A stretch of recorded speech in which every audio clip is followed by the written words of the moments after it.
Hi all, എല്ലാവർക്കും നമസ്കാരം. iPlus training സൊല്യൂഷൻസിന്റെ പുതിയ ഒരു വീഡിയോ ക്ലാസ്സിലേക്ക് എല്ലാവർക്കും സ്വാഗതം.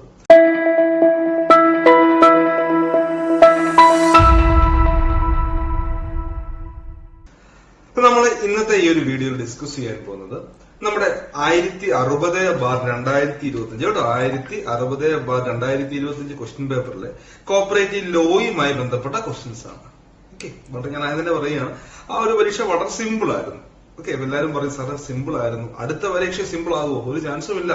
കാരണം നമുക്ക് അടുത്ത പരീക്ഷ ചിലപ്പോൾ എന്താണ് ഡിഫിക്കൽട്ട് ആവാം. 3 പരീക്ഷകളാണ് ഇന്നിട്ട് വരാൻ പോകുന്നത് അല്ലെ. നമ്മളെ കൊണ്ട് ചെയ്യാൻ പറ്റുന്നത് സിലബസ് ബേസ്ഡ് ആയിട്ട് കാര്യങ്ങൾ പ്രോപ്പർ ആയിട്ട് മനസ്സിലാക്കി പഠിക്കുക എന്നുള്ളതാണ് കേട്ടോ. നമ്മളെ കൊണ്ട് ചെയ്യാൻ പറ്റുന്ന കാര്യങ്ങൾ പ്രോപ്പർ ആയിട്ട് മനസ്സിലാക്കി പഠിക്കുക. കോപ്പറേറ്റീവ് ലോ നമുക്കറിയാം 15 മാർക്കാണ് അല്ലെ, നമുക്ക് കളയാൻ പറ്റില്ല. 15 നമുക്ക് മേടിക്കണം. അപ്പൊ നമുക്ക് നമ്മുടെ ക്വസ്റ്റ്യൻസിലേക്ക് ഇന്ന് കടക്കാം. എന്തൊക്കെയായിരുന്നു അവിടെ ചോദിച്ച ക്വസ്റ്റ്യൻസുകൾ, എളുപ്പമാകുമോ അല്ലെ? നോക്കാം. ആദ്യത്തെ ചോദ്യം എന്തായിരുന്നു? Transferring of funds or leasing of asset of a cooperative society to its subsidiary institution shall be made with അല്ലെ പറയുന്നുണ്ട്, shall be made with the prior approval of dash based on the resolution passed by dash of the society. നമുക്ക് ഓപ്ഷൻസിലേക്ക് പോകുന്നതിന് മുമ്പ് ഇത് പറയുന്നത് എന്തിനെ കുറിച്ചാണ്? Promotion of, ഓർത്ത് വെച്ചേക്കാം മക്കളെ, ഇത് പറയുന്നത് പ്രമോഷൻ ഓഫ് സബ്സിഡിയറി ഇൻസ്റ്റിറ്റ്യൂഷനെ കുറിച്ചാണ്. ഇതാണ് പ്രൊമോഷൻ ഓഫ് സബ്സിഡിയറി ഇൻസ്റ്റിറ്റ്യൂഷൻ എന്ന് ഓർത്ത് വെച്ചേക്കുക. Subsidiary institutions for the economic welfare of members അല്ലെ, for the economic welfare of members. അതായത് ഈ സബ്സിഡിയറി ഇൻസ്റ്റിറ്റ്യൂഷൻ സംഘത്തിന് വേണമെങ്കിൽ എന്ത് ചെയ്യുക? സബ്സിഡിയറി ഇൻസ്റ്റിറ്റ്യൂഷൻസ് രൂപീകരിക്കാം. അപ്പൊ ഈ സബ്സിഡിയറി ഇൻസ്റ്റിറ്റ്യൂഷനെ പ്രോത്സാഹിപ്പിക്കുക അല്ലെ പ്രൊമോട്ട് ചെയ്യുക. അപ്പൊ അതുമായി ബന്ധപ്പെട്ട കാര്യങ്ങളാണ് ഏത്? Section 14A. ഓർക്കണം കേട്ടോ, സെക്ഷൻ 14A ഇതിനെ കുറിച്ച് പറയുന്നത്. അവിടെ നമുക്ക് ഏകദേശം കുറെ അധികം പോയിന്റ്സുകൾ പഠിക്കാനുണ്ട്, പ്രധാനപ്പെട്ട പോയിന്റ്സുകളൊക്കെ പഠിക്കാനുണ്ട്. ഏകദേശം 4ഓളം സബ് സെക്ഷൻസിനെ കുറിച്ച് പഠിക്കാനുണ്ട്. അപ്പൊ നമുക്ക് ജസ്റ്റ് ഒന്ന് ഞാൻ പറയാം, ബേസിക് ആയിട്ട് അവിടെ വരുന്ന കാര്യങ്ങൾ ഒന്ന് പറഞ്ഞു തരാം. നിങ്ങൾ മനസ്സിലാക്കേണ്ട ഒന്നാമത്തെ point section 14A promotion of subsidiary institution for the economic welfare of members. എന്താണ് പ്രൊമോഷൻ? സബ്സിഡിയറി ഇൻസ്റ്റിറ്റ്യൂഷനെ പ്രൊമോട്ട് ചെയ്യുക. അത് അനുബന്ധ സ്ഥാപനങ്ങൾ എന്ന് പറയും. മലയാളത്തിലാണെങ്കിൽ അനുബന്ധ സ്ഥാപനങ്ങൾ. ഇപ്പം ഈ നിധി മെഡിക്കൽ സ്റ്റോറുകൾ, അല്ലെങ്കിൽ നമുക്ക് എന്താ സൂപ്പർ മാർക്കറ്റുകൾ, ഇതൊക്കെ സബ്സിഡിയറി അതിന്റെ അനുബന്ധ സ്ഥാപനങ്ങളാണ്. അവർ നമ്മുടെ ആ എന്താ പറയാ സൊസൈറ്റിയിലേക്ക് നമ്മൾ എന്ത് ചെയ്യുക? സേവനങ്ങൾ പ്രൊവൈഡ് ചെയ്യുക. സാധാരണ മെഡിക്കൽ ഷോപ്പിൽ കിട്ടുന്നതിനേക്കാൾ വില കുറച്ച് നമ്മുടെ നീതി മെഡിക്കൽ സ്റ്റോറിൽ കൊടുക്കാനുണ്ട്. കൺസ്യൂമർ എന്താ പറയുക, നമുക്ക് സൂപ്പർ മാർക്കറ്റുകൾ നമ്മൾ രൂപീകരിക്കാറുണ്ട്. അപ്പൊ അതുമായി ബന്ധപ്പെട്ട കാര്യങ്ങളാണ്. അപ്പൊ അവിടെ പഠിക്കേണ്ട കുറച്ച് കാര്യങ്ങളാണുണ്ട്. അപ്പൊ എങ്ങനെയാണ് ഒരു സംഘം സബ്സിഡിയറി ഇൻസ്റ്റിറ്റ്യൂഷൻ രൂപീകരിക്കുക എന്ന് നമ്മൾ മനസ്സിലാക്കണം. ചുമ്മാ അങ്ങോട്ട് ചെയ്തിട്ട് നാളെ നമുക്കൊരു സബ്സിഡിയറി ഇൻസ്റ്റിറ്റ്യൂഷൻ രൂപീകരിക്കാം എന്നല്ല. അവിടെ പറയുന്നത് ഇങ്ങനെയാണ്: കോപ്പറേറ്റീവ് സൊസൈറ്റി മേ വിത്ത് എന്താ പറയാ by a resolution passed at the general body meeting by a majority of members present and voting promote 1 or more subsidiary institution. അതായത് ഒരു സംഘത്തിന്റെ പൊതുയോഗത്തിൽ, സംഘത്തിന്റെ ഫൈനൽ അതോറിറ്റി എന്നറിയപ്പെടുന്നത് ജനറൽ ബോഡി അല്ലെങ്കിൽ പൊതുയോഗം. ഒരു സംഘത്തിന്റെ പൊതുയോഗത്തില് നമുക്ക് എന്ത് പാസ്സാക്കാം? ഒരു റെസല്യൂഷൻ പാസ്സാക്കാം അല്ലെ. പൊതുയോഗത്തില് ഒരു പ്രമേയം പാസ്സാക്കണം. അപ്പൊ അങ്ങനെ സംഘത്തിന്റെ പൊതുയോഗത്തിൽ ഒരു പ്രമേയം പാസ്സാക്കിക്കൊണ്ട് രജിസ്ട്രാറിന്റെ അനുമതിയോടെ നമുക്ക് ഒന്നോ അതിലധികമോ സബ്സിഡിയറി ഇൻസ്റ്റിറ്റ്യൂഷൻസുകൾ നമുക്ക് രൂപീകരിക്കാൻ പറ്റും എന്ന് ഓർത്ത് വെച്ചു. അപ്പൊ നിങ്ങളോട് ചോദിക്കും എങ്ങനെയാണ്? അപ്പൊ നമ്മുടെ ജനറൽ ബോഡി, എല്ലാത്തിനും ജനറൽ ബോഡി വളരെ പ്രധാനപ്പെട്ടാണ്. നമ്മുടെ അവസാന എന്താ പറയാ ഏറ്റവും പരമാധികാരം എന്നൊക്കെ മലയാളത്തിൽ പറയും. ഒരു സംഘത്തിന്റെ പരമാധികാരം, ഫൈനൽ അതോറിറ്റി, അവസാന വാക്ക്, അത് സംഘത്തിന്റെ പൊതുയോഗത്തിന് ഞാൻ പഠിക്കാറുണ്ട്. സെക്ഷൻ 27 പഠിക്കാറുണ്ട്. അപ്പൊ ഇവിടെ നമ്മൾ ജസ്റ്റ് മനസ്സിലാക്കി വെച്ചേക്കാം. സെക്ഷൻ 27 പറഞ്ഞ final authority of a cooperative society is the general body of its members. അപ്പൊ ആ ജനറൽ ബോഡിയിൽ എന്ത് വേണം? ആ ജനറൽ ബോഡിയിൽ പ്രമേയം പാസ്സാക്കിക്കൊണ്ടായിരിക്കും നമ്മൾ സബ്സിഡിയറി ഇൻസ്റ്റിറ്റ്യൂഷൻസ് രൂപീകരിക്കുന്നത് എന്ന് ഓർത്ത് വെച്ചേക്കുക. ഓക്കെ, പിന്നെ ഒരു സബ്സിഡിയറി ഇൻസ്റ്റിറ്റ്യൂഷന്റെ കാലാവധി എത്ര നാളെന്ന് ചോദിച്ചാൽ, നമ്മൾ സബ്സിഡിയറി ഇൻസ്റ്റിറ്റ്യൂഷൻ രൂപീകരിക്കുമ്പോൾ ഒരിക്കലും അതിന് കാലാവധി പറയുന്നില്ല. അടുത്ത 5 വർഷത്തേക്കുന്നോ 2 വർഷത്തേക്കോ അങ്ങനെയൊന്നും പറയുന്നില്ല. എന്നാണോ സംഘത്തിന്റെ ജനറൽ ബോഡി നമുക്ക് നമ്മുടെ സബ്സിഡിയറി ഇൻസ്റ്റിറ്റ്യൂഷൻ നിർത്തിയേക്കാം, അല്ലെങ്കിൽ അത് വേണ്ട, നഷ്ടമാണ്, അത് നമുക്ക് നിർത്തിയേക്കാം എന്നുള്ള തീരുമാനം സംഘത്തിന്റെ പൊതുയോഗം എന്നാണോ കൈക്കൊള്ളുന്നത്, അന്ന് വരെ എന്ത് ചെയ്യാം? നമുക്ക് നമ്മുടെ സബ്സിഡിയറി ഇൻസ്റ്റിറ്റ്യൂഷൻസ് ബിസിനസ്സും കൊണ്ട് മുൻപോട്ട് പോകാം എന്ന് ഓർത്ത് വെച്ചേക്കുക. അപ്പൊ ഇവിടെ അത് പറയുന്നുണ്ട്. ഇവിടെ ഒരു എന്താ പറയാ, ഒരു വളരെ പ്രധാനപ്പെട്ട ഒരു പ്രയോഗത്തിൽ കൂടിയാണ് പറയുക അല്ലെ. Any subsidiary institution promoted under subsection 1 of section 14AA. Section 14AA subsection 1 പ്രകാരം നമ്മൾ പ്രൊമോട്ട് ചെയ്തിട്ടുള്ള അല്ലെങ്കിൽ നമ്മൾ പ്രോത്സാഹിപ്പിച്ചിട്ടുള്ള ആ ഒരു സബ്സിഡറി ഇൻസ്റ്റിറ്റ്യൂഷൻ എത്ര നാൾ വരെ നിലനിൽക്കും? Shall exist only as long as the general body of the cooperative society deems it's existence necessary എന്ന് പറയും. വിഷയം എന്താണ്? ഒരു പ്രയോഗമാണ്. അതായത് ഒരു സംഘത്തിന്റെ പൊതുയോഗം തീരുമാനിക്കുന്നത് വരെ ആയിരിക്കും അതിന്റെ കാലാവധി. അപ്പൊ ഒരു സംഘം, ഒരു സബ്സിഡറി ഇൻസ്റ്റിറ്റ്യൂഷൻ രൂപീകരിക്കണമെങ്കിലും സംഘത്തിന്റെ പൊതുയോഗത്തിൽ അനുമതി വേണം. ഇനി ആ പൊതുയോഗം തന്നെയാണ് മീൻസ് അതായത് സംഘത്തിന്റെ പൊതുയോഗം ചിലപ്പോൾ 10-20 വർഷം കഴിഞ്ഞ് അന്നിരിക്കുന്ന പൊതുയോഗം തീരുമാനിക്കുകയാണ് ഇന്ന് മുതൽ നമുക്ക് സബ്സിഡറി ഇൻസ്റ്റിറ്റ്യൂഷൻ വേണ്ടെങ്കിൽ വേണ്ട, അന്നുകൊണ്ട് അതിന്റെ പ്രവർത്തനം അവസാനിപ്പിക്കുകയാണ്. അപ്പം അതുമല്ല, നമുക്ക് ചോദ്യം അതൊന്നുമല്ല അല്ലെ, ചോദ്യത്തിലേക്ക് നമ്മൾ വന്നിട്ടില്ല. പിന്നെ 1-2 പോയിന്റ്സ് അവിടെ മനസ്സിലാക്കേണ്ട കാര്യമുണ്ട്. A subsidiary institution shall not include a partnership. ഒരു സബ്സിഡറി ഇൻസ്റ്റിറ്റ്യൂഷനിൽ എന്ത് ഉൾപ്പെടാറില്ല? പങ്കാളിത്ത ഫെയിം അല്ലെങ്കിൽ പാർട്ണർഷിപ്പ് ഫെയിം ഉൾപ്പെടുന്നില്ല എന്ന് ഓർത്ത് വെച്ചേക്കുക. പിന്നെയും അവിടെ പഠിക്കാനുണ്ട്. പുതിയ അമെന്റ്മെന്റിൽ കൂടി ചേർത്ത കുറച്ച് കാര്യങ്ങളുണ്ട്. The share capital contribution or financial assistance to the subsidiary institution shall be met from the balance net profit of the society. സംഘത്തിന്റെ അറ്റ ലാഭത്തിൽ നിന്ന് വേണമെങ്കിൽ എന്താണ് നമുക്ക് നമ്മുടെ സബ്സിഡറി ഇൻസ്റ്റിറ്റ്യൂഷന് വേണ്ടി ഫണ്ട് കൊടുക്കാം. ഒന്നെങ്കിൽ ഷെയർ ക്യാപിറ്റൽ കോൺട്രിബ്യൂഷൻ ആയിട്ടോ അല്ലെങ്കിൽ ഫിനാൻഷ്യൽ അസിസ്റ്റൻസ് ആയിട്ടോ സാമ്പത്തിക സഹായമായിട്ടോ നമുക്ക് വേണമെങ്കിൽ നമ്മുടെ അറ്റ ലാഭം നെറ്റ് പ്രോഫിറ്റ് സെക്ഷൻ 56 പ്രകാരം നമ്മൾ വിഭജിച്ച് നൽകുന്ന ഡിസ്പോസൽ ഓഫ് നെറ്റ് പ്രോഫിറ്റ് പഠിക്കുന്നുണ്ട്, ഞാൻ പഠിപ്പിച്ചിട്ടുണ്ട് സെക്ഷൻ 56.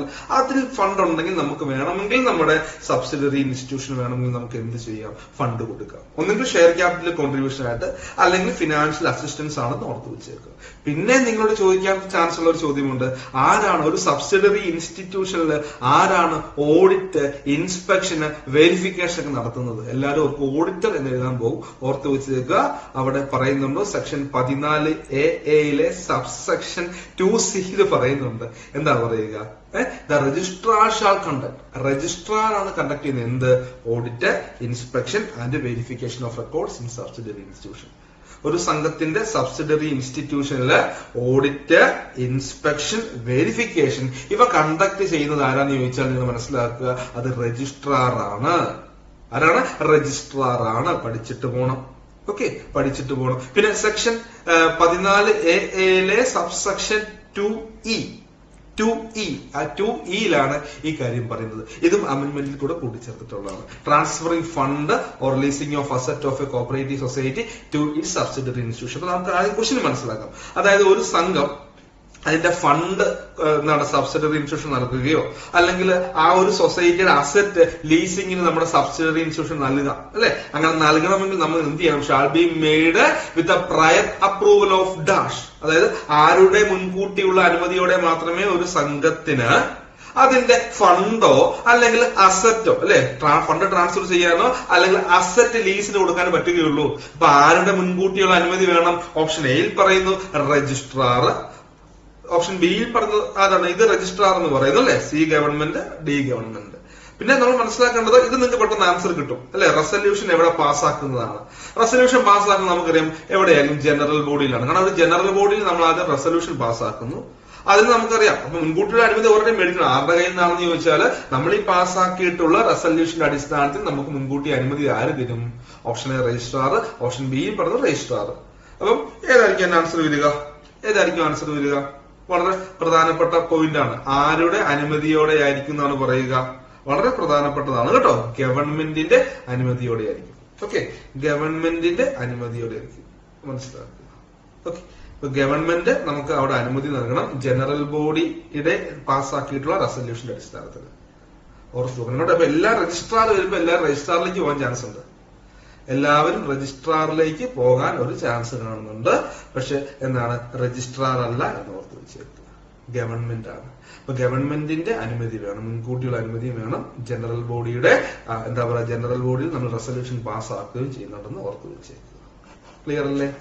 ഒന്നാമത്തെ ക്വസ്റ്റ്യൻ നല്ല ക്വസ്റ്റ്യൻ അല്ലേ? അപ്പോൾ നമുക്ക് ഇനി നമ്മുടെ അടുത്ത ക്വസ്റ്റ്യനിലേക്ക് പോവാം. അടുത്ത ക്വസ്റ്റ്യൻ ഇതാണ്. നോക്കിയേ, the initial share capital to be needed for the registration of a cooperative society in your area. അപ്പൊ ഒരു സർവീസ് സഹകരണ സംഘം ഒരു സർവീസ് സഹകരണ സംഘം രജിസ്റ്റർ ചെയ്യാൻ നമുക്ക് ആവശ്യമായിട്ടുള്ള ഇനീഷ്യൽ ഷെയർ ക്യാപിറ്റൽ അല്ലെ അത് എത്രയാണെന്നാണ് ചോദ്യം. ഇത് നല്ലൊരു ചോദ്യമാണ്. ഇത് അമെന്റ്മെന്റിൽ നിന്ന് വന്ന ക്വസ്റ്റ്യൻ ആണ് അല്ലെ അമെന്റ്മെന്റ് ക്വസ്റ്റ്യൻ ആണ്. ഓപ്ഷൻ എയിൽ പറയുന്നു 1 ലക്ഷം, ഓപ്ഷൻ ബിയിൽ പറയുന്നു 2,50,000, ഓപ്ഷൻ സിയിൽ പറയുന്നു 3 ലക്ഷം, ഓപ്ഷൻ ഡിയിൽ പറയുന്നു 5 ലക്ഷം. ഇവിടെ മനസ്സിലാക്കേണ്ടത് ഇതൊരു ഡയറക്റ്റ് ക്വസ്റ്റ്യൻ അല്ല. നമ്മൾ ആദ്യം പറഞ്ഞ ക്വസ്റ്റ്യൻ ഡയറക്റ്റ് ആയിട്ട് കിടപ്പുണ്ട്. ഇത് നമ്മൾ കുറച്ച് നമ്മുടെ ബ്രെയിൻ യൂസ് ചെയ്യണം. കാരണം ഇത് ഡയറക്റ്റ് ക്വസ്റ്റ്യൻ അല്ല. ഇത് ചോദിച്ചിട്ടുള്ളത് നമ്മുടെ രജിസ്ട്രേഷനുമായി ബന്ധപ്പെട്ട ചാപ്റ്ററിൽ നിന്നാണ് അല്ലെ. ഏത് ചാപ്റ്ററാണ്? രജിസ്ട്രേഷൻ. ഒരു സംഘത്തിന്റെ രജിസ്ട്രേഷനുമായി ബന്ധപ്പെട്ട ചാപ്റ്ററിൽ നിന്നുള്ള ക്വസ്റ്റ്യൻ ആണ്. നമ്മൾ മനസ്സിലാക്കണം. കാരണം ഈ പുതിയ അമെന്റ്മെന്റിൽ കൂടെ നമുക്ക് കൂട്ടിച്ചേർത്ത ഒരു സംഭവമുണ്ട്. നമ്മൾ സെക്ഷൻ 6 പ്രകാരം രജിസ്ട്രേഷൻ ചെയ്യാൻ വേണ്ടിയിട്ട് രജിസ്ട്രാറിന് മുൻപാകെ നമ്മൾ അപേക്ഷ സമർപ്പിക്കും അല്ലെ. ഏത് പ്രകാരമാണ്?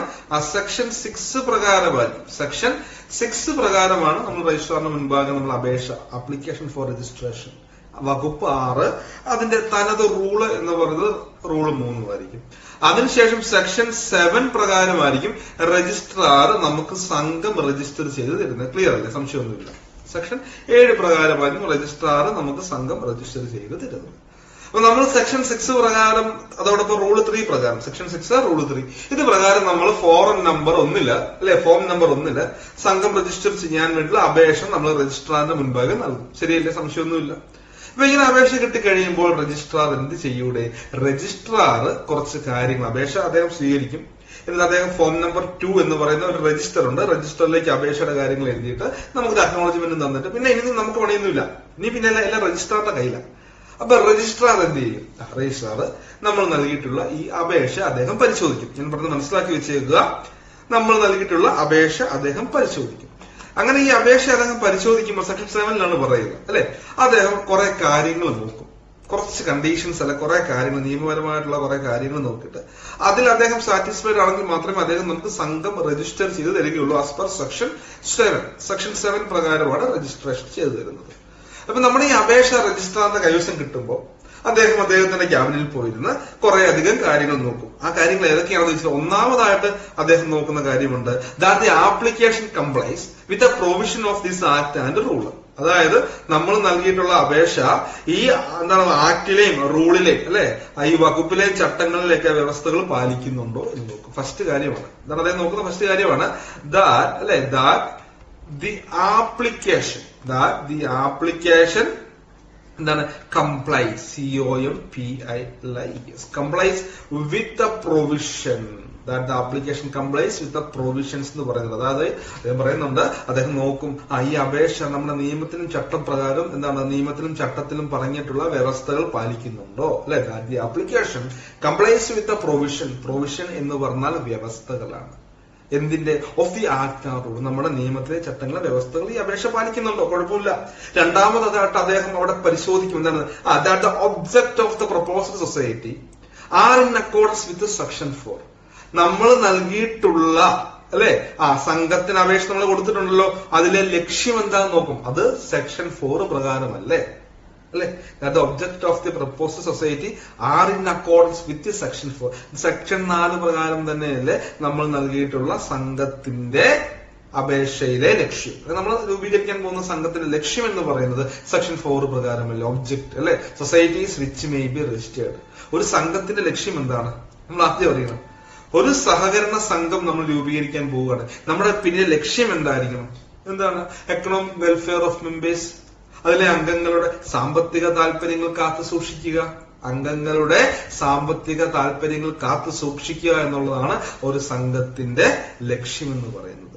സാമ്പത്തിക താല്പര്യങ്ങൾ പല രീതിയിലാണ്. ചിലർക്ക് കൂടുതൽ ഫണ്ട് കാണും. അവരുടെ ആവശ്യം എന്താണ്? ആ ഫണ്ട് ഡെപ്പോസിറ്റ് ചെയ്തിട്ട് അതിന്റെ പലിശ മേടിക്കുക.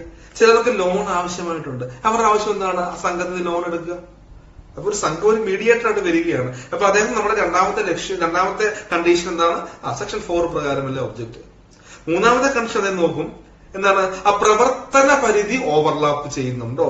സെക്ഷൻ 7 സബ്സെക്ഷൻ 1 ക്ലോസിൽ പറയുന്നുണ്ട് that the area of operation of the proposal society and the area of operation of another society of similar type do not overlap. അതായത് ഒരു പ്രവർത്തന പരിധിയിൽ ഒരു സ്ഥലത്ത് ഒരു സ്വഭാവമുള്ള ഒരു സംഘമേ പറ്റുകയുള്ളൂ കേട്ടോ. അത് മനസ്സിലാക്കണം. ഒരു സ്ഥലത്ത് ഒരു സ്വഭാവമുള്ള ഒരു സംഘം മാത്രമേ പറ്റുകയുള്ളൂ എന്നോർത്ത് വെച്ചേക്കുക.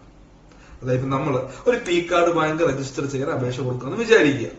അപ്പൊ ഒരു പി കാർഡ് ബാങ്കിന്റെ പ്രവർത്തന പരിധി ഒരു താലൂക്കാണ്. ഇപ്പൊ നമ്മളെ ഏരിയ ഓഫ് ഓപ്പറേഷൻ ഒരു താലൂക്ക് വെച്ചുകൊണ്ടാണ് നമ്മൾ ഒരു പി കാർഡ് ബാങ്ക് പുതിയതായിട്ട് രൂപീകരിക്കണമെന്ന് അപേക്ഷ കൊടുക്കുമ്പോൾ അദ്ദേഹം ആദ്യം നോക്കും, നിലവിൽ ആ സ്ഥലത്ത് ഒരു പി കാർഡ് ബാങ്ക് ഉണ്ടോ നോക്കത്തില്ലേ.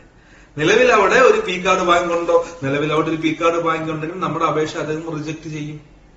കാരണം ഒരു സ്ഥലത്ത് ഒരു സ്വഭാവമുള്ള ഒരു സംഘമേ പറ്റത്തുള്ളൂ. That means area of operation അല്ലെങ്കിൽ പ്രവർത്തന പരിധി ഒരു കാരണവശാലും ഓവർലാപ്പ് ചെയ്യാൻ പറ്റില്ല. അതാണ് അദ്ദേഹം മൂന്നാമതായിട്ട് നോക്കുന്ന കാര്യങ്ങൾ. നാലാമത് അദ്ദേഹം നോക്കുന്നത് എന്താണ്? ദാറ്റ് പ്രപ്പോസ്ഡ് ബൈലോ, നിർദ്ദിഷ്ട ബൈലോ അല്ലെങ്കിൽ നിർദ്ദിഷ്ട നിയമാവലി പ്രപ്പോസ് ചെയ്യുന്നുള്ളൂ. പ്രപ്പോസ്ഡ് ബൈലോ രജിസ്റ്റർ ചെയ്ത് കഴിയുമ്പോൾ അത് ബൈലോ ആകും, അല്ലെങ്കിൽ രജിസ്റ്റേർഡ് ബൈലോ ആകും. അദ്ദേഹം പറയുന്നുണ്ട് that proposed bylaw are not contrary to the provision of the act or rule. നമ്മുടെ ബൈലോ എന്തിന് വിരുദ്ധമാവാൻ പാടില്ല? നിയമത്തിനും ചട്ടത്തിനും വിരുദ്ധമാവാൻ പാടില്ല, അല്ലെ? നിയമത്തിനും ചട്ടത്തിനും വിരുദ്ധമാവാൻ പാടില്ല.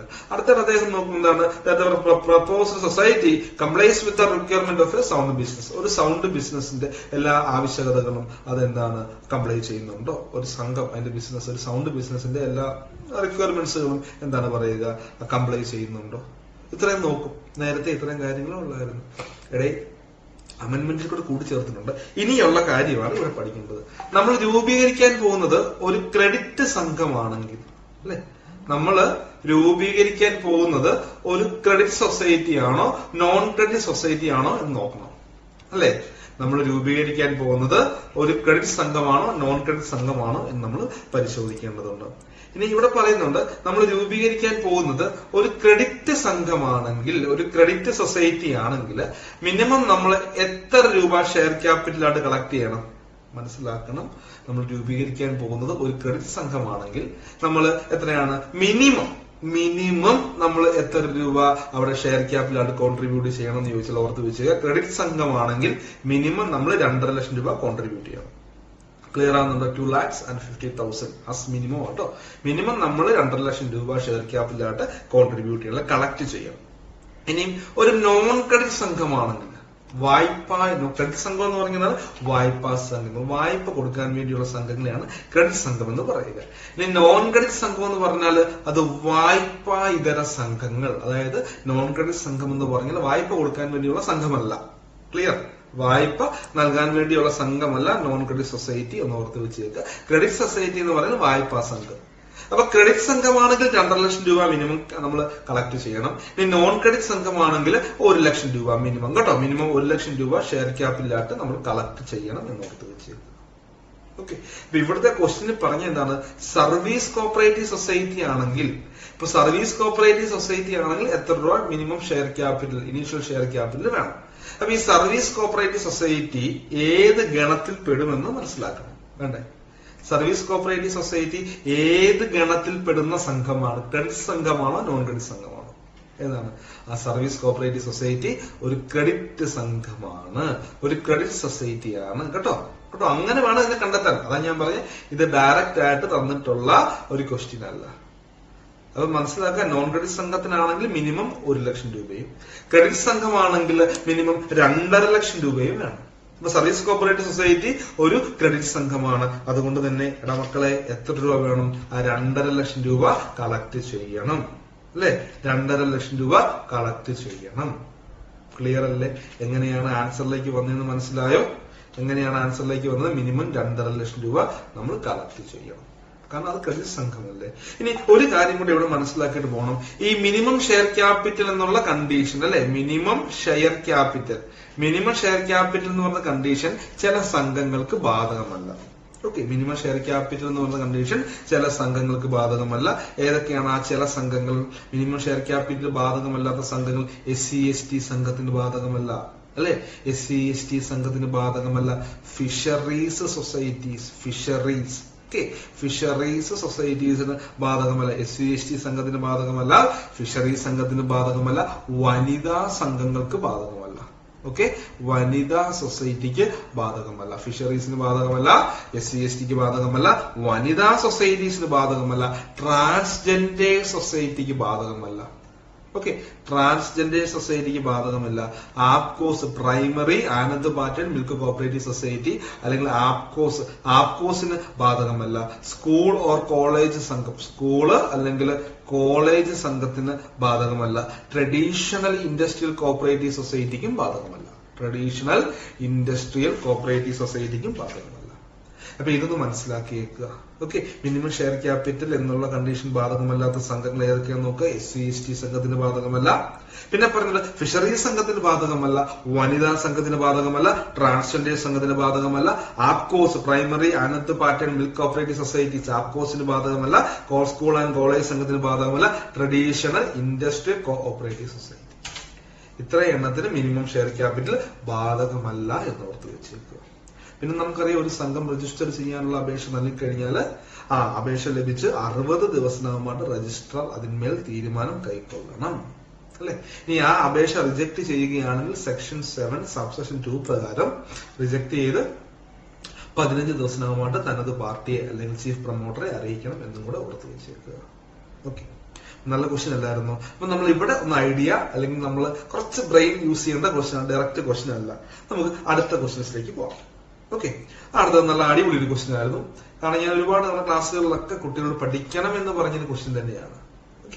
കാരണം ഇത് അമെന്റ്മെന്റിൽ കൂടെ കൂട്ടിച്ചേർത്തിട്ടുള്ള ഒരു ക്വസ്റ്റ്യൻ ആണ്. ക്വസ്റ്റ്യൻ ഇതാണ്: every cooperative society having a net profit shall set apart 5% of such net profit subject to a minimum of dash and maximum of dash towards cooperative education fund. Option എയിൽ പറയുന്നു minimum 2000, maximum 60000. Option ബിയിൽ പറയുന്നു minimum 3000, maximum 1 ലക്ഷം. Option സിയിൽ പറയുന്നു minimum 2000, maximum 1 ലക്ഷം. Option ഡിയിൽ പറയുന്നു minimum 5000, maximum 75000. അതായത് every cooperative society having a net profit, അതായത് നെറ്റ് പ്രോഫിറ്റ് അല്ലെങ്കിൽ അറ്റ ലാഭം എന്ന് പറയാം, അല്ലെ? അറ്റ ലാഭം. അപ്പൊ നെറ്റ് പ്രോഫിറ്റ് ഉള്ള സംഘം എന്ത് ചെയ്യണം? Shall set apart 5% of such net profit. അതായത് നെറ്റ് പ്രോഫിറ്റ് ഉള്ള എല്ലാ സംഘവും ആ സംഘത്തിന്റെ നെറ്റ് പ്രോഫിറ്റിന്റെ 5% കണക്ക് കൂട്ടിക്കൊണ്ട് 5% കാൽക്കുലേറ്റ് ചെയ്തുകൊണ്ട് മിനിമം ഇത്ര രൂപ, മാക്സിമം ഇത്ര രൂപ എന്നാണ് കോപ്പറേറ്റീവ് എഡ്യൂക്കേഷൻ ഫണ്ടിലേക്ക് വക മാറ്റണം, ട്രാൻസ്ഫർ ചെയ്യണം, വക മാറ്റണം എന്ന് പറയുന്നുണ്ട്. അപ്പൊ കോപ്പറേറ്റീവ് എഡ്യൂക്കേഷൻ ഫണ്ട് നല്ല ക്വസ്റ്റ്യൻ ആണ് കേട്ടോ, പഠിക്കണം. ഒരുപാട് തവണ നമ്മൾ എടുത്തെടുത്ത് പഠിക്കണം എന്ന് പറയുന്ന ക്വസ്റ്റ്യൻ ആണ്. അപ്പൊ നമുക്ക് നോക്കാം എന്താണ് ഇവിടെ പറയുന്നതെന്ന് നമുക്ക് ഒന്ന് ചിന്തിച്ച് നോക്കാം, അല്ലെ? ചർച്ച ചെയ്ത് നോക്കാം. ഇപ്പൊ കോപ്പറേറ്റീവ് എഡ്യൂക്കേഷൻ ഫണ്ട്, അതിന് മുൻപാട് നെറ്റ് പ്രോഫിറ്റ്, ഒരു സംഘത്തിന്റെ നെറ്റ് പ്രോഫിറ്റിനെ കുറിച്ച് നമുക്ക് മനസ്സിലാക്കേണ്ടതുണ്ട്. നോക്കിയാലോ? അപ്പൊ നമുക്ക് ഈ നെറ്റ് പ്രോഫിറ്റിനെ കുറിച്ച് നോക്കാം. നെറ്റ് പ്രോഫിറ്റിനെ കുറിച്ച് പറയുന്ന വകുപ്പ് ആദ്യം നോക്കാം. വകുപ്പും ഉണ്ട്, പിന്നെ അതിന്റെ ഓരോന്ന റൂൾസും വരുന്നുണ്ട്. നമുക്ക് ആദ്യം നമ്മൾ സെക്ഷൻ 56 എന്തിനെ കുറിച്ച് പറയുന്നത്? ഡിസ്പോസൽ ഓഫ് നെറ്റ് പ്രോഫിറ്റ്, അല്ലെ? Disposal of net profit. ഒരു സംഘത്തിന്റെ അറ്റ ലാഭം വിഭജിച്ചു നൽകുക. ആരാണ് ഒരു സംഘത്തിന്റെ ലാഭം വിഭജിച്ചു കൊടുക്കുന്നത്? ചോദിച്ചിട്ടുണ്ട്. ജനറൽ ബോഡിയാണ് കേട്ടോ, സംഘത്തിന്റെ പൊതുയോഗമാണ് അതിന്റെ നെറ്റ് പ്രോഫിറ്റ് എല്ലാവർക്കുമായിട്ട് മെമ്പേഴ്സിനൊക്കെ ആയിട്ട് വീതിച്ചു കൊടുക്കുന്നത്. അപ്പൊ അങ്ങനെ വീതിച്ചു കൊടുക്കുന്നതിന് മുൻപായിട്ട് നമുക്ക് ഈ സെക്ഷൻ 56 സബ്സെക്ഷൻ 1 ഏകദേശം ഒരു 4 കാര്യങ്ങൾ പറയുന്നുണ്ട്, അല്ലെ? സെക്ഷൻ 56 ഉപവകുപ്പ് 1 പ്രകാരം ഒരു 4 കാര്യങ്ങൾ A, B, C, D ഇങ്ങനെ 4 കാര്യങ്ങളാണ് പറയുന്നത്. അതിൽ എയിൽ പറയുന്നത് റിസർവ് ഫണ്ടാണ്. റിസർവ് ഫണ്ട് എന്ന് പറയുന്നത് കരുതൽ ധനം, അല്ലെ? എന്താണ് ആ കരുതൽ ധനമാണ് റിസർവ് ഫണ്ട്. ഒരു സംഘത്തിന്റെ നെറ്റ് പ്രോഫിറ്റിൽ നിന്ന് അതിന്റെ 15% കുറയാത്ത ഒരു തുക, നോട്ട് ലെസ് ദാൻ 15%, 15% കുറയാത്ത ഒരു തുക നമ്മൾ റിസർവ് ഫണ്ട് 15 പഠിച്ചെങ്കിൽ 15 കുറയാൻ പാടില്ല, നോട്ട് ലെസ് ദാൻ 15%, 15% കുറയാത്ത ഒരു തുക നമ്മൾ നെറ്റ് പ്രോഫിറ്റിൽ നിന്ന് എങ്ങോട്ട് വക മാറ്റണം? റിസർവ് ഫണ്ടിലേക്ക് മാറ്റണം, കരുതൽ ധനത്തിലേക്ക് മാറ്റണം. 15 കുറയാത്ത തുക എന്നാണ് പറയുക. പിന്നെ ഈ രണ്ടാമതായിട്ട് പറയുന്നതാണ് എന്തിനെ കുറിച്ച്? Cooperative education fund. Cooperative education fund, സഹകരണ വിദ്യാഭ്യാസ ഫണ്ട് പറയുന്നുണ്ട്. Credit such portion of the net profit not exceeding 5%, 5% അധികരിക്കാത്ത ഒരു തുക നമ്മൾ കോപ്പറേറ്റീവ് എഡ്യൂക്കേഷൻ ഫണ്ടിലേക്ക് വക മാറ്റണം. അത് എത്ര രൂപയാണെന്ന് പറയുന്നത് അതിന്റെ റൂളിലേക്കാണ്. അതാണ് ക്വസ്റ്റ്യൻ, ഞാൻ അതിലേക്ക് വരാം. പിന്നെ സിയിൽ പറയുന്ന കാര്യമുണ്ട് അംഗസമാശ്വാസ നിധി അല്ലെങ്കിൽ cooperative member relief fund, cooperative member relief fund, അംഗസമാശ്വാസ നിധി. പിന്നെ നാലാമത് പറയുന്നുണ്ട് എന്താ പറയുക 5% വക മാറ്റണം പ്രൊഫഷണൽ എഡ്യൂക്കേഷൻ ഫണ്ടിലേക്ക്. മെമ്പർ റിലീഫ് ഫണ്ടിലേക്ക് നമ്മൾ 10% മാറ്റും, പ്രൊഫഷണൽ എഡ്യൂക്കേഷൻ ഫണ്ടിലേക്ക് നമ്മൾ നെറ്റ് പ്രോഫിറ്റിന്റെ 5% വക മാറ്റും. ഇതുമായി ബന്ധപ്പെട്ട ബാക്കി കാര്യങ്ങളൊക്കെ വരുന്നത് എവിടെയാണ്? ഇതിന്റെ റൂളാണ്. ഓക്കെ, ഇതിന്റെ ചട്ടമുണ്ട്, അല്ലെങ്കിൽ റൂളുണ്ട്. നമുക്ക് ബാക്കി കാര്യങ്ങൾ ഇതിന്റെ റൂളിലാണ് വരുന്നത്. അപ്പൊ നമുക്ക് ആ റൂള് ഒന്ന് നോക്കാം അല്ലെ. റൂള് നോക്കുമ്പോഴാണ് ചില കാര്യങ്ങൾ, കാരണം ഈ സെക്ഷനിൽ പറഞ്ഞിട്ടുള്ള കാര്യങ്ങളുടെ അതിന്റെ പ്രാക്ടിക്കൽ പോയിന്റ് എങ്ങനെ അത് പ്രവൃത്തിയിൽ വരുത്താം, അല്ലെങ്കിൽ അത് എങ്ങനെയാണ് കാര്യങ്ങൾ ചെയ്യുക എന്നുള്ള വിശദമായിട്ട് റൂളിലാണ് പറയുക. അപ്പൊ ഈ കോപ്പറേറ്റീവ് എഡ്യൂക്കേഷൻ ഫണ്ടിന്റെ കോൺസ്റ്റിറ്റ്യൂഷനുമായി ബന്ധപ്പെട്ട റൂള് എന്ന് പറയുന്നത് റൂള് 53 കേട്ടോ. അത് ഞാൻ പറയാം. റൂള് 53 പറയുന്നത്. ചട്ടം. റൂള് എന്ന് പറഞ്ഞാൽ ചട്ടമാണ്. റൂള് 53 പറയുന്നുണ്ട് സംഘത്തിന്റെ നെറ്റ് പ്രോഫിറ്റ് നമ്മൾ എന്താണ്, അതായത് കോപ്പറേറ്റീവ് എഡ്യൂക്കേഷൻ ഫണ്ടുമായി ബന്ധപ്പെട്ട കാര്യങ്ങളാണ് പറയുക. അപ്പൊ അവിടെ ആ ഒരു സബ് റൂൾ 2 കറക്റ്റ് ആയിട്ട് പറയുന്നുണ്ട് നെറ്റ് പ്രോഫിറ്റ് ഉള്ള എല്ലാ സംഘവും എന്ത് ചെയ്യണം, കോപ്പറേറ്റീവ് എഡ്യൂക്കേഷൻ ഫണ്ടിലേക്ക് 5% കാൽക്കുലേറ്റ് ചെയ്ത് നോക്കണം. 5% മാറ്റേണ്ടത്. അപ്പൊ അവിടെ ഒരു മിനിമവും മാക്സിമവും പറയുന്നുണ്ട്. അതായത് നമ്മൾ ഒരു സംഘത്തിന്റെ നെറ്റ് പ്രോഫിറ്റ് കണക്ക് കൂട്ടി നോക്കുമ്പോൾ അവിടെ എത്രയാണ്, 1000 രൂപയാണ് വരുന്നത് വിചാരിക്കുക. 5% നോക്കുമ്പോൾ 1000 ആണെങ്കിൽ നമ്മൾ 1000 അല്ല കൊടുക്കേണ്ടത്. മിനിമം എത്രയാണ്? ആ മിനിമം 2000 ആണ്. നമ്മൾ നെറ്റ് പ്രോഫിറ്റ് 5% നോക്കുക. 5% നോക്കുമ്പോൾ 1000 ആണെങ്കിൽ 1000 കൊടുത്താൽ പോലെ 2000 കൊടുക്കണം. ഇനി നമ്മൾ 5% നോക്കുമ്പോൾ 2000 ആണെങ്കിൽ എത്ര തന്നെ കൊടുത്താൽ മതി? 2000 കൊടുത്താൽ മതി. 5% നോക്കുമ്പോൾ എത്രയാണ്? 10,000, 15,000, 20,000 എത്ര ആയിക്കോട്ടെ അത് കൊടുത്താൽ മതി. ഇനി നമ്മൾ 5% നോക്കുമ്പോൾ അവിടെ ഒരു മാക്സിമം ലിമിറ്റ് വെച്ചിട്ടുണ്ട്. ഞാൻ 5% കാൽക്കുലേറ്റ് ചെയ്തപ്പോൾ ഏകദേശം ഒരു 5 lakhs വരികയാണെങ്കിൽ ഞാൻ 5 ലക്ഷം കൊടുക്കണോ? വേണ്ട. മാക്സിമം എത്ര കൊടുത്താൽ മതി? മാക്സിമം 1 ലക്ഷം കൊടുത്താൽ മതി. നേരത്തെ 60,000 ആയിരുന്നു. ചിലപ്പോൾ ഇതിലേക്ക് ആൾക്കാർ പോകും. 2,000, 60,000. കാരണം മിനിമം 2,000, മാക്സിമം 60,000 ആയിരുന്നു നേരത്തെ എങ്കിൽ. ഇപ്പൊ മിനിമം 2,000, മാക്സിമം 1 ലക്ഷമാണ് കേട്ടോ. മിനിമം 2,000, മാക്സിമം എത്രയാണ്? ആ മാക്സിമം 1 ലക്ഷം രൂപയാണെന്ന് ഓർത്ത് വെച്ചേക്കുക. ഓക്കെ, പറയുന്നത് എവിടെയാണെന്ന് ചോദിച്ചാൽ റൂള് 53. ഇനി കോപ്പറേറ്റീവ് എഡ്യൂക്കേഷൻ ഫണ്ടിന്റെ കസ്റ്റോഡിയൻ ആരാന്ന് ചോദിച്ചിട്ടുണ്ട്. കോപ്പറേറ്റീവ് എഡ്യൂക്കേഷൻ ഫണ്ടിന്റെ കസ്റ്റോഡിയൻ ആരാന്ന് ചോദിച്ചിട്ടുണ്ട്. കസ്റ്റോഡിയൻ ആരാണ്? സ്റ്റേറ്റ് കോപ്പറേറ്റീവ് യൂണിയനാണ്, സംസ്ഥാന സഹകരണ യൂണിയനാണ് ഇതിന്റെ കസ്റ്റോഡിയൻ ആയിട്ട് വരുന്നത്. സ്റ്റേറ്റ് കോപ്പറേറ്റീവ് യൂണിയനാണ് കസ്റ്റോഡിയൻ ആയിട്ട് വരുന്നത്. ഓക്കെ, നമ്മൾ നേരത്തെ പറഞ്ഞു ഒരു 4 സംഭവങ്ങൾ ഉണ്ടായിരുന്നു പറഞ്ഞില്ലേ അല്ലെ? ഒരു 4 എണ്ണം പറഞ്ഞായിരുന്നു. ആ 4 എണ്ണം സ്റ്റാറ്റ്യൂട്ടറി റിസർവ് ആണ്. Cooperative education fund, reserve fund, professional education fund, member relief fund. ഇത് 4 എണ്ണം എന്ന് പറഞ്ഞാൽ അത് സ്റ്റാറ്റ്യൂട്ടറി, നിയമപരമായിട്ട് നമുക്ക് നമ്മുടെ പ്രോഫിറ്റിൽ നിന്ന് ആദ്യം നമ്മൾ ഈ 4 എണ്ണത്തിലേക്ക് മാറ്റണം. സ്റ്റാറ്റ്യൂട്ടറി റിസർവ് ആണ് അല്ലെ? സ്റ്റാറ്റ്യൂട്ടറി റിസർവ് ആണ്. സ്റ്റാറ്റ്യൂട്ടറി റിസർവ് ക്രിയേറ്റ് ചെയ്യുന്നത് ആരാന്ന് ചോദിക്കാം. ഹൂ ക്രിയേറ്റഡ് അല്ലെങ്കിൽ ഹൂ ക്രിയേറ്റ് സ്റ്റാറ്റ്യൂട്ടറി റിസർവ് എന്ന് ചോദിച്ചാൽ അത് ഓഡിറ്റർ ആണെന്ന് എഴുതണം കേട്ടോ. ഓഡിറ്റർ ആണ്. ഇത്ര രൂപ നമ്മൾ എഡ്യൂക്കേഷൻ ഫണ്ടിലേക്ക് മാറ്റണം, ഇത്ര രൂപ എന്നാണ് നമ്മൾ റിസർവ് ഫണ്ടിലേക്ക് മാറ്റണം എന്നൊക്കെ. അങ്ങനെ സ്റ്റാറ്റ്യൂട്ടറി റിസർവുകൾ ക്രിയേറ്റ് ചെയ്യുന്നത് ഓഡിറ്റർ ആണ് എന്നോർത്ത് വെച്ചേക്കുക. ക്ലിയർ? സംശയമൊന്നുമില്ലെന്ന് വിചാരിക്കുന്നു. ഓക്കെ, അപ്പൊ ഇനി നമ്മൾ പറഞ്ഞു cooperative education fund custodian state cooperative union ആണ്. നമ്മൾ എന്നാണ് ഈ കോപ്പറേറ്റീവ് എഡ്യൂക്കേഷൻ ഫണ്ട് അടയ്ക്കേണ്ടത് എന്നൊരു ചോദ്യം വരും അല്ലെ? എന്നാണ് അടയ്ക്കാന്ന് ചോദിച്ചു കഴിഞ്ഞാൽ നമ്മുടെ കയ്യിൽ ഓഡിറ്റ് സർട്ടിഫിക്കറ്റ് കിട്ടും. DCA ഇഷ്യൂ ചെയ്യുന്ന ഓഡിറ്റ് ഒക്കെ കഴിഞ്ഞ് നമുക്ക് ഓഡിറ്റ് സർട്ടിഫിക്കറ്റ് കിട്ടും with a copy of memorandum. Okay, ഒരു ഓഡിറ്റ് സർട്ടിഫിക്കറ്റ് കിട്ടും. ഈ ഓഡിറ്റ് സർട്ടിഫിക്കറ്റ് കിട്ടി 2 മാസത്തിനകമായിട്ട് നമ്മൾ കോപ്പറേറ്റീവ് എഡ്യൂക്കേഷൻ ഫണ്ട് അടയ്ക്കണം കേട്ടോ. അത് പറയുന്നുണ്ട് the sums allocated shall be remitted in the credit of cooperative education fund in the Kerala state cooperative bank. Kerala state cooperative ബാങ്കിലാണ് നമ്മൾ അടയ്ക്കുന്നത്. അവിടെ കോപ്പറേറ്റീവ് എഡ്യൂക്കേഷൻ ഫണ്ട് എന്ന് പറയുന്ന അക്കൗണ്ട് ഉണ്ട്. അതിലേക്ക് വേണം നമ്മൾ പൈസ അടയ്ക്കാൻ. അത് എന്നാന്ന് ചോദിച്ചാൽ within 2 months from the date of receipt of the audit certificate. Audit certificate ലഭിച്ചു കേട്ടോ. ഓഡിറ്റ് സർട്ടിഫിക്കറ്റ് ലഭിച്ച് 2 മാസത്തിനകമായിട്ട് ഓഡിറ്റ് സർട്ടിഫിക്കറ്റ് ലഭിച്ച് വിതിൻ 2 months 2 മാസത്തിനകമായിട്ട് നമ്മൾ എന്ത് ചെയ്യാനൂടെ? നമ്മൾ നമ്മുടെ കോപ്പറേറ്റീവ് എഡ്യൂക്കേഷൻ ഫണ്ട് വക മാറ്റണം. ഇനി 2 മാസം കഴിഞ്ഞിട്ടും അല്ലെങ്കിൽ 2 മാസത്തിനുള്ളിൽ മാറ്റണം. 2 മാസമായിട്ടും നമ്മൾ വക മാറ്റുന്നില്ല എന്നുണ്ടെങ്കിൽ, 2 മാസമായിട്ടും നമ്മൾ പൈസ അടയ്ക്കുന്നില്ല എന്നുണ്ടെങ്കിൽ നമ്മുടെ സംഘത്തിന്റെ സെക്രട്ടറി അല്ലെങ്കിൽ ചീഫ് എക്സിക്യൂട്ടീവ് ഓഫീസർ CEO ഉണ്ടല്ലോ, ഇദ്ദേഹം എന്ത് അടയ്ക്കേണ്ടി വരും? പിഴപ്പലിശ, പീനൽ ഇൻട്രസ്റ്റ് അടയ്ക്കേണ്ടി വരും. ഓക്കെ, ഇദ്ദേഹം പീനൽ ഇൻട്രസ്റ്റ് അടയ്ക്കേണ്ടി വരും. പീനൽ ഇൻട്രസ്റ്റ് 8% ഓർത്ത് വെച്ചേക്കുക. Okay, penal interest 8% ആരടയ്ക്കണം? സംഘത്തിന്റെ ചീഫ് എക്സിക്യൂട്ടീവ് അടയ്ക്കേണ്ടി വരും എന്ന് ഓർത്ത് വെച്ചേക്കുക. ക്ലിയർ ആണെന്ന് ഞാൻ വിചാരിക്കുന്നു. ഈ മെമ്പർ റിലീഫ് ഫണ്ടിന്റെ കോൺസ്റ്റിറ്റ്യൂഷൻ റൂള് 53A ആണ്. കോപ്പറേറ്റീവ് എഡ്യൂക്കേഷൻ ഫണ്ടിന്റെ റൂള് 53A ആണ് മെമ്പർ റിലീഫ് ഫണ്ടിന്റെ. അത് 10% നോക്കിയിട്ട് മാക്സിമം 1 ലക്ഷം രൂപ വരെ അടച്ചാൽ മതി എന്ന് ഓർത്ത് വെച്ചേക്കുക. അതും 2 മാസത്തിനകമായിട്ടാണ്. ആഡിറ്റ് സർട്ടിഫിക്കറ്റ് ലഭിച്ച് 2 മാസത്തിനകമായിട്ട് എന്തടയ്ക്കണം? ആ കോപ്പറേറ്റീവ് മെമ്പർ റിലീഫ് ഫണ്ട് അടയ്ക്കണം. ഇനി അവിടെ അടയ്ക്കുന്നില്ല എന്നുണ്ടെങ്കിൽ, അടയ്ക്കാൻ പരാജയപ്പെടുകയാണെങ്കിൽ സംഘത്തിന്റെ സെക്രട്ടറി അല്ലെങ്കിൽ ചീഫ് എക്സിക്യൂട്ടീവ് 6% പിഴപ്പലിശയോടെ പൈസ അടയ്ക്കേണ്ടി വരും. 6% പീനൽ ഇൻട്രസ്റ്റ് അടയ്ക്കേണ്ടി വരും. എഡ്യൂക്കേഷൻ ഫണ്ട് ആണെങ്കിൽ 8% മെമ്പർ അല്ലെ, ഒരാള് വരുന്നില്ലേ 6% മെമ്പർ റിലീഫ് ഫണ്ട് അടയ്ക്കുന്നില്ല, 2 മാസം അവിടെ അടയ്ക്കുന്നില്ല എന്നുണ്ടെങ്കിൽ അവിടെ എത്രയാണ്? 6% മെമ്പർ റിലീഫ് ഫണ്ട്. മെമ്പർ 6, എഡ്യൂക്കേഷനെ ആക്കി കഴിഞ്ഞാൽ 8%. ഓക്കെ, ക്ലിയർ ആണെന്ന് വിചാരിക്കുന്നു കേട്ടോ. ക്ലിയർ ആണെന്ന് വിചാരിക്കുന്നു. അപ്പൊ വലിയ കുഴപ്പമില്ലാത്ത ക്വസ്റ്റ്യൻസ് ആയിരുന്നു അല്ലെ? വലിയ കുഴപ്പമില്ലാത്ത ക്വസ്റ്റ്യൻ ആണ്. നമ്മളിപ്പോ ഇത്രയും നേരം 3 നോക്കി, നമ്മൾക്ക് മനസ്സിലായി, വലിയ പ്രശ്നമില്ല. ഓക്കെ, അപ്പൊ ബാക്കി ക്വസ്റ്റ്യൻസ് നമുക്ക് അടുത്ത ക്ലാസ്സിൽ ഡിസ്കസ് ചെയ്യാം. ഓക്കെ, അടുത്ത വീഡിയോയിൽ ബാക്കി ക്ലാസ്സസ് നമുക്ക് ഡിസ്കസ് ചെയ്യാം. അടുത്ത ക്ലാസ്സിൽ മറ്റ് ബാക്കി ക്വസ്റ്റ്യൻസ് നമുക്ക് ഡിസ്കസ് ചെയ്യാം. അപ്പം നമ്മൾ വീണ്ടും പറയുകയാണ്, നിങ്ങൾ നന്നായിട്ട് പഠിക്കുക, പ്രോപ്പറായിട്ട് കാര്യങ്ങൾ മനസ്സിലാക്കി പഠിക്കുക. പിന്നെ I+ കോഴ്സ് ഓഫർ ചെയ്യുന്നുണ്ട്.